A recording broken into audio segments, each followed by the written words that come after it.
Legendary MMA fighter की आंख खुलती है और वो खुद को एक गेम के अंदर जेल का कैदी पाता है। जैसे ही वो होश में आता है, हर कैदी जान बचाकर भागने की कोशिश कर रहा होता है। एक कैदी उसे भी भागने को कहता है, लेकिन जैसे ही कोई कैदी बाहर कदम रखता है, उसे वहीं पर मार दिया जाता है। ये सब एक जाल था।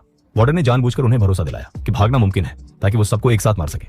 उसे जल्दी ही पता चलता है कि वो अब अरहान फैमिली का हिस्सा है, जो दुनिया का सबसे ताकतवर मैजिक वंश है, लेकिन ये शरीर मैजिक इस्तेमाल नहीं कर सकता। उसे लगता है शायद इसी वजह से उसे जेल में डाला गया। जैसे जैसे वक्त बीतता है, उसकी आत्मा और नया शरीर एक दूसरे में घुलने लगते हैं और वो और भी ताकतवर बनता जाता है। अगले दिन कुछ कैदी उसे डराने के लिए उससे लड़ते हैं। तभी वार्डन एक जबरदस्त ऊर्जा छोड़ता है जिससे बाकी सब गिर जाते हैं, लेकिन फाइटर पर इसका कोई असर नहीं होता। वो एक ऐसी शक्ति का इस्तेमाल करता है जो उस ऊर्जा को पूरी तरह से बेअसर कर देती है। वार्डन हैरान रह जाता है और चुपचाप चला जाता है। तभी वो लड़का ऐलान करता है कि वो अब जीना नहीं चाहता। वो खुद को फांसी की सजा पर भेजने की मांग करता है और एक शाही खाने की भी डिमांड करता है अपने रूममेट के लिए भी। रूममेट इतना हैरान होता है कि कुछ बोल ही नहीं पाता। हैरानी की बात यह है कि वार्डन मान भी जाता है। खाना आने से पहले फाइटर खुद को कड़ी ट्रेनिंग में झोंक देता है और सिस्टम के टास्क पूरे करता है। उसे पता चलता है कि उसके सारे स्टैट्स पहले से ही मैक्स हैं, सिर्फ माना को छोड़कर। अब जो भी एक्सपीरियंस पॉइंट्स वो कमाता है, वो सीधे माना में जुड़ते हैं। इससे उसे उम्मीद मिलती है कि शायद एक दिन वो मैजिक भी इस्तेमाल कर पाए। जब आखिरकार शाही खाना आता है, वार्डन उस पर एक मैजिक टूल से हमला करता है, अपनी पूरी ताकत झोंक देता है, लेकिन फिर भी कुछ नहीं होता।